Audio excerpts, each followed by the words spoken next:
The glass slipped from my fingers and shattered across the floor. My father's voice still lingered in the kitchen. "She won't resist. She never does." Those words cut deeper than any jagged piece on the tile. The smell of cinnamon and pine felt sharp now, almost mocking. Warmth didn't belong here anymore. I crouched to pick up the fragments, pretending to clean. But in truth, I was gathering pieces of myself. In that silence, something inside me cracked and began to rebuild. The obedient girl I had been died quietly that night. My name is Evelyn Hart. From that instant, every false image they had of me started to burn. They expected me to bow my head as always. They were wrong. Quiet people don't stay quiet forever. When I was 8, Lydia had a birthday with a clown. Balloons, gifts, frosting roses stacked in 3 tiers. I got Domino's pizza, lukewarm soda, and a half-baked cake. Mom said money was tight, but Lydia's smile seemed to have its own budget. I tried to convince myself it didn't matter that love came in different forms. But in our house, love had ranks. And I was at the bottom. At 12, I stopped asking for attention. By 16, I stopped expecting it. By 18, I realized invisibility could be a shield. Graduation day confirmed that lesson. The gym was packed with proud parents, cheering their children's names. I stood with my diploma, scanning for familiar faces. None appeared. My family was off buying dorm supplies for Lydia. People said I was the quiet one, the steady one. But back then, silence wasn't strength. It was survival. Years went by. While they celebrated Lydia's promotions, her wedding, her children, I built something they could neither give nor take. Stability. My condo became proof of it. My first true space, filled with the scent of peace. I decorated it with care. Cinnamon candles, pine garlands, soft lights. It was mine, purchased without their approval or help. At night, I would stand in the center of that stillness, listening to the hum of the city below. Freedom whispered there, soft yet lonely. It was beautiful, and it hurt. Independence always looks like defiance to those who crave control. Sometimes, I thought of my father's promise when I was small. "I'll always protect you." Evie. But protection had morphed into silence, his favorite disguise. Now that silence was mine to wield differently. That night, when his voice echoed in the kitchen, it wasn't the first betrayal, but it was the final one. They'd stolen my voice for years. Now, they would hear what silence truly sounds like. The morning after that dinner, the air felt heavier, even sunlight reluctant to touch the tiles. Lydia leaned against the counter, too casual to be innocent. "Wouldn't it be fun if we moved in here with you?" she said, voice syrupy sweet, hiding a knife beneath. "The kids would love it," she added, smiling. My parents shared a quick, satisfied glance. They had rehearsed this moment. I forced a tired smile, dropping my eyes as always. "Maybe it could work," I murmured softly. "If it helps everyone." Her face lit up, tears shimmering, a victory disguised as love. They believed I had folded just like every other time. But compliance was a mask I had mastered. Inside, something sharp began to stir. For years, I had mistaken silence for peace. Now I understood it could also be preparation. That afternoon, I stopped by my mother's house, pretending to return a forgotten Christmas ornament. The air was thick with her perfume and bleach, a familiar mix of control and cleanliness. She was fussing over cookies when I noticed the papers. A tidy stack sat perfectly squared on the edge of the table. Curiosity drew me closer. Legal headers, fine print, and there, my name, penned in a hand that wasn't mine. A practiced signature, yet off. My chest tightened for a beat. The room tilted. The world shrank to ink and betrayal. I traced the letters with a trembling finger. They had really done it.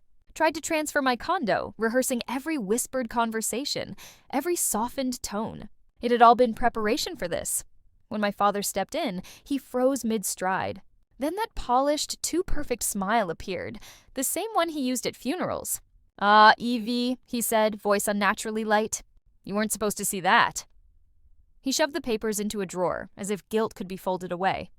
"It's just for family unity," he added, as though erasing my name counted as love. My lips parted, but no words came. Rage lodged too tightly to escape. In that instant, memories flickered. Every ignored birthday, every broken promise, every apology that never came. All the times I had swallowed anger now surged back, burning like acid beneath my ribs. I excused myself with a calm voice, walked out the door, and didn't breathe until I reached my car. My hands shook so violently I could barely turn the key. My nails dug into my palm, leaving a thin line of bright, clean blood. That was when it crystallized. I wasn't their daughter. I was an obstacle. The engine roared to life, and beneath the sound, a single thought pulsed steady. If they wanted war, I'd fight, but on my terms. I met Laura by chance. Or maybe it was fate. A quiet Tuesday at a cafe near my office.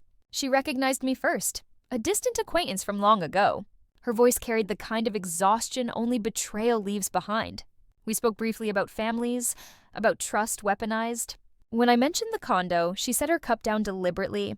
"If you ever want out," she said, "I'll buy it. Market price, no drama." Her words hung like a hidden door. I smiled, the first real smile in months. Freedom sometimes comes disguised as paperwork. That night, I ran the numbers, double-checked the clauses. Every figure a memory, every line a quiet goodbye. By dawn, the plan was clear. Sell, transfer, vanish from their reach. Laura moved with calm efficiency while I burned inside. Within a week, every document was signed in silence. I remember the pen trembling in my hand as I wrote my name. Not just ink on paper, it was liberation etched in black. The funds moved to a trust under my control. No traces, no loopholes, no path back for them. Meanwhile, I played the role they expected. The obedient daughter, the yielding sister. I even helped Lydia pick curtain colors for her new home. She laughed, praised my taste. My mother teared up at my supposed generosity. Even my father looked proud again. They believed the act, every sigh, every lowered gaze. What they didn't see, I had rewritten the script. Online, Lydia posted pictures. The U-Haul, the stacked boxes, the staged triumph. New year, new home, she wrote. Moving into my sister's gorgeous downtown condo. Hundreds of likes. Dozens of comments praising our closeness. My parents shared it proudly. So grateful for family unity. I tapped like, not agreement. A countdown. Days later, Lydia texted, "We're moving in this weekend." I stared at the message, that familiar chill crawling up my spine. They were celebrating their own downfall, and I hadn't lifted a finger. All that was needed was patience, and time never lies. Every compliment they received only built the stage higher. The higher the stage, the harder the fall. At night, I sat by the window, wine in hand, watching city lights ripple on glass. The reflection staring back wasn't fragile. It was focused, deliberate, ready. This time, silence wasn't surrender. It was strategy. And they were already walking into a home that no longer belonged to me.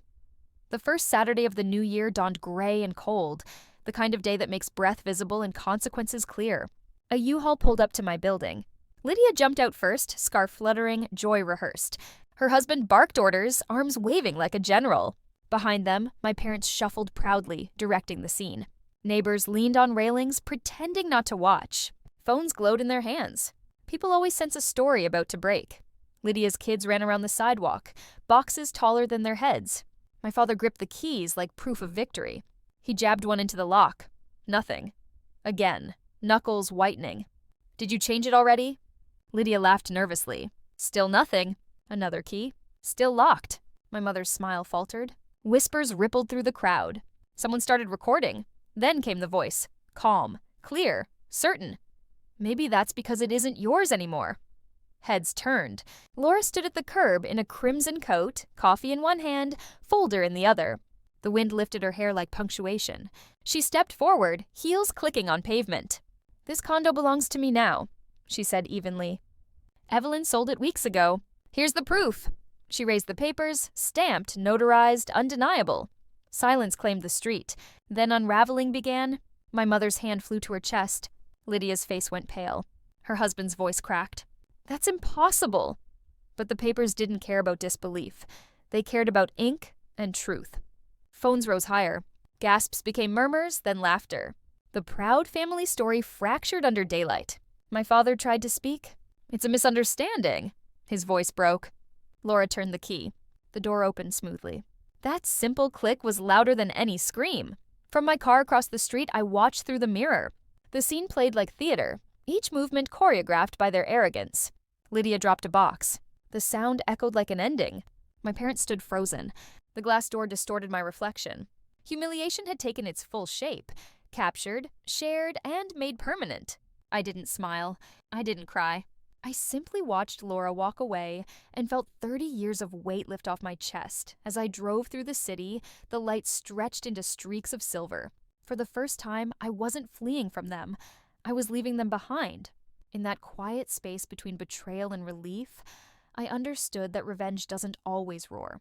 Sometimes it just exhales, and sometimes it lets you finally breathe.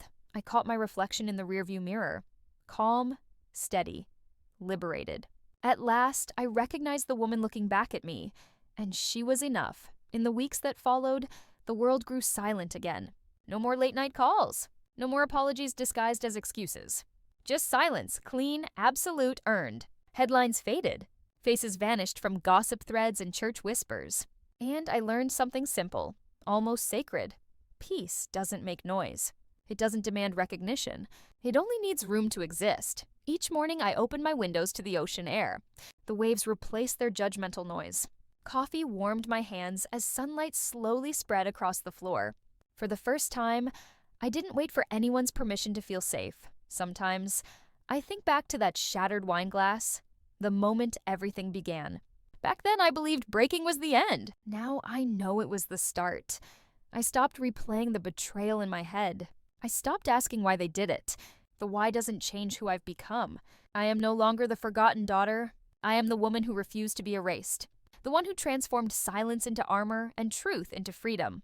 Lydia can keep her stories. My parents can hold on to their pride. I have my peace, my name, and the life they never imagined I could create. If you've ever felt invisible, remember this. Absence is a kind of power. You don't have to shout to be noticed. You just have to walk away and never look back. Sometimes, the strongest revenge is simply living a life they can't touch. Have you experienced something like this? Share your story in the comments. I'll be reading. And if this story found you tonight, remember, you are not alone. Before you go, if this story moved you, please like it and share it with someone who needs to hear it today. Don't forget to subscribe for more true stories of family betrayal that remind us how strong we really are.